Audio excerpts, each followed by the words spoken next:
শর্মিলা দি, কিরে এত সকালে তুই একেবারে ব্যাগ ব্যাগেজ নিয়ে, কি ব্যাপার? তুই কি শর্মিলা, দেখতে পাচ্ছ না ও আপসেট?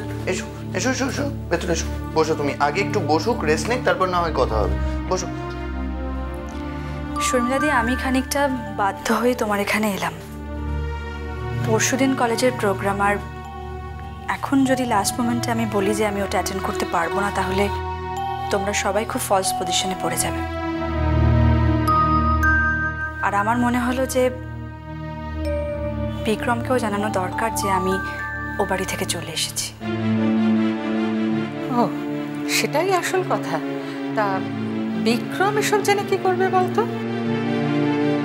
তুই তোর বাড়ি থেকে চলে আসবি না বাড়িতেই থাকবি, সে ব্যাপারে এই বেচারিকে তুই কেন জড়াচ্ছিস? শর্মিলা দি, সেটুকু বিবেচনা বোধ আমার আছে। কোন ব্যাপারে কতটা বিক্রমকে জড়ানো উচিত এবং কতটা নয় সেটা আমি জানি। ওটা নিয়ে না হয় তুমি না মাথা ঘামালে। ও আচ্ছা।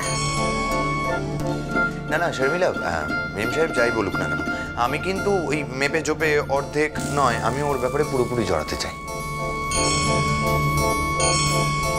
হ্যাঁ মানে আমাদের এটা তো একটা সম্পর্ক, আই হ্যাভ এভরি রাইট, তাই না? এবং সম্পর্কে যে কোনো সম্পর্কেই যে একটা অধিকার বলে জিনিস থাকে সেটা তো মানবে ম্যাম।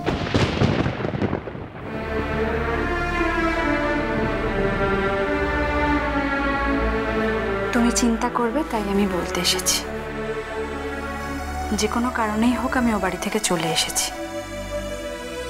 কটা দিন আমি গেস্ট হাউসে থাকবো, মানে যতদিন না একটা ঠিকঠাক অ্যাপার্টমেন্ট পাচ্ছি। দেখি কোথায় কি পাওয়া যায়, দেখা যাক। ম্যাম সাহেব, তুমি কেন বাড়ি থেকে চলে এসছো সেটা আমি জানতে চাইবো না, কিন্তু আমি তোমায় একা একা গেস্ট হাউসে থাকতে দেবো। মানে ও কি একা একা থাকতে পারে না? ও কিন্তু অত ছোট মেয়ে নয় বিক্রম। না শর্মিলা, প্রশ্নটা ছোট বড় নয়। আসলে দুজন মানুষের লড়াই যখন এক হয়ে যায় তখন তারা কাঁধে কাঁধ মিলিয়ে লড়াইয়ের সঙ্গী হয় আর কি। আমিও ঠিক সে কারণেই ওকে আমার থেকে দূরে যেতে দেব না। বিক্রম, পাগলামো করো না প্লিজ। এটা এখন পাগলামো করার সময় নয়। তুই জানিস না যে এই কথাটা শুনলে ও ঠিক এইরকম কথাই বলতে পারে?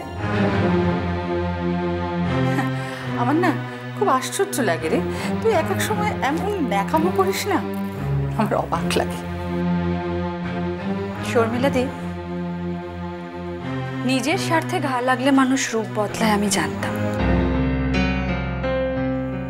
কিন্তু আমি বুঝতে পারছি না যে বিক্রমের সঙ্গে তোমার এমন কি স্বার্থ যাতে ঘা লেগেছে বলে তুমি আমাকে এভাবে হিউমিলিয়েট করছো, আমার সঙ্গে খারাপ ব্যবহার করছো তুমি। আসলে বিক্রমের পিসি তো আমার অ্যাড্রেসে আমাকে লোকাল গার্জেন করে পাঠিয়েছে, তাই বিক্রমের ভালো মন্দর রেসপন্সিবিলিটিটা আমারও। শর্মিলা, এবার আমি তোমায় না থামিয়ে পারছি না। মানে আমার মনে হচ্ছে যে তুমি একটু ইললজিক্যাল কথা বলছো, অন্যায় কথা বলছো। প্রথম কথা হচ্ছে আমি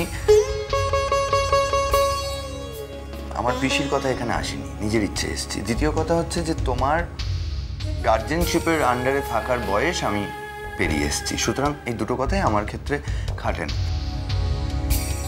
স্টিল যদি তুমি চাও যে আমি এই বাড়িতে থাকি, then you have to make sure যে মেম সাহেবও আমাদের সাথে এই বাড়িতেই থাকবে। প্লিজ, সেটা হয় না। কমলিকা, যা করছিস একটু ভেবে করতে পারতিস। দেখ, আমার বাড়িতে তোর থাকাটা এমন কোনো বড় ব্যাপার নয়। আমার আরও ঘর আছে, আর এর আগেও তো এখানে তুই থেকেছিস অনেকবার, সেটা বড় কথা নয়। আসল কথাটা হলো কি, আমি এমন কোনো কাজ করছি না শর্মিলাদি যাতে তুমি এতটা ভয় পেয়ে যেতে পারো। আর আমার মনে হয় যে কারোর সঙ্গে বন্ধুত্ব করাটা অন্যায় নয়। কে বন্ধু? না না, আমি তো শুধু তোমার বন্ধু নই, আরে তুমি তো আমার জীবনের ফার্স্ট প্রায়োরিটি। কমলিকা, তুই সারাটা জীবনে অনেক আঘাত পেয়েছিস, সে সব আমি জানি রে। তো ও জীবনে আঘাত পেয়েছে বলে শান্তি পেতে পারে না নাকি? তুমি ভাবছো যে আমি অন্যদের মতো ওকে হার্ট করে চলে যাব? শর্মিলাদি,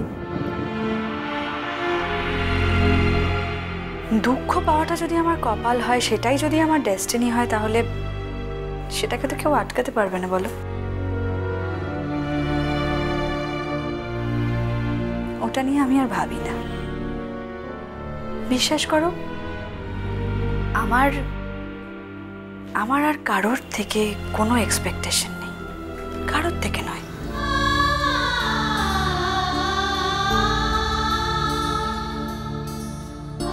আমার সব এক্সপেকটেশন, সব কিছু হারিয়ে গেছে।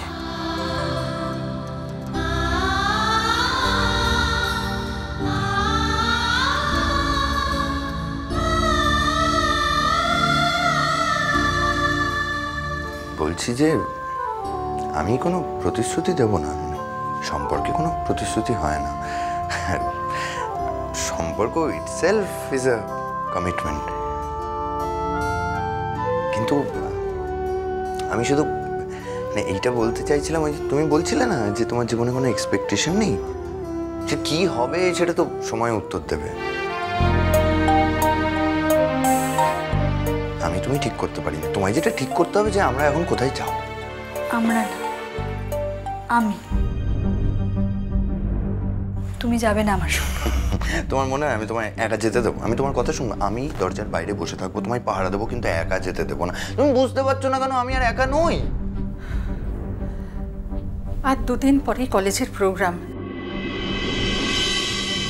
আর এবারেই প্রিন্সিপাল ম্যাম আমার উপরে সমস্ত রেসপন্সিবিলিটি দিয়েছে। আর এখন যদি একটা ব্লান্ডার হয়ে যায় তাহলে আমি কি করে মুখ দেখাবো কমলিকা? দেখ, তুই তো গান গাইতিস না, আমি তোকে দিয়ে প্রথম গান গাওয়াচ্ছি, আবার তুই জোর করে বিক্রমকেও ইনক্লুড করলি। এখন তোরা দুজনে যদি পার্টিসিপেট না করিস তাহলে এই অল্প সময়ের মধ্যে আমি কি করব বলতো? আর কাকে খুঁজে আমি গান তোলাবো এই অল্প সময়? আমি তো কিছু বুঝতে পারছি না। শর্মিলাদি,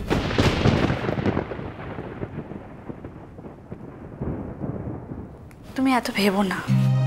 প্রোগ্রামের দিন আমি এসে প্রোগ্রামটা করে দেবো, গান গাইবো। আর আমার মনে হয় না যে বিক্রম এতটা ইরেসপন্সিবল যে ও। না না, তুমি আমাদের যাই ভাবো না কেন, আমরা কিন্তু তোমাকে বন্ধুই ভাবি, বলো। তোমরা আমার অবস্থাটা যদি বুঝতে তাহলে আমাকে এভাবে মিসআন্ডারস্ট্যান্ড করতে না।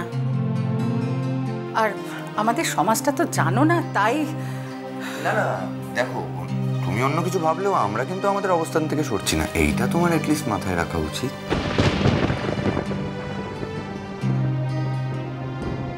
কমলিকা, বলছি কি, প্রোগ্রামটা পর্যন্ত তুই আমার এখানেই থেকে যা।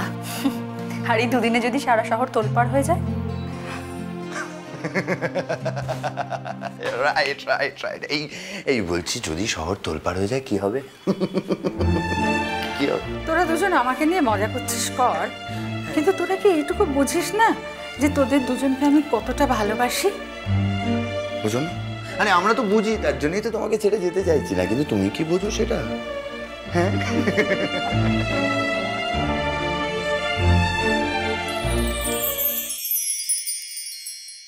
তাহলে এখন থেকে আমরা এই ভার আর বয়ে বেড়াবো না।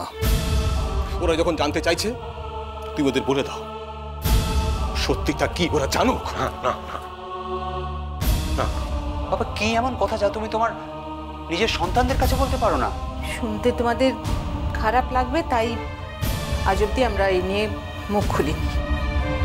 কিন্তু তাও যদি আমাদের পরিবারের মধ্যে এমন কোনো ঘটনা ঘটে থাকে যেটা সুন্দর নয়, সুস্থ নয়, তাও তো সেটা আমাদের জানতে হবে। দাদা, যদি তাই হয় যে আমাদের ছেলেমেয়েরা ভালোর পাশাপাশি খারাপটাও জানবে, তবে তাই হোক। মিষ্টি কুটুম মিষ্টি কুটুম মিষ্টি কুটুম।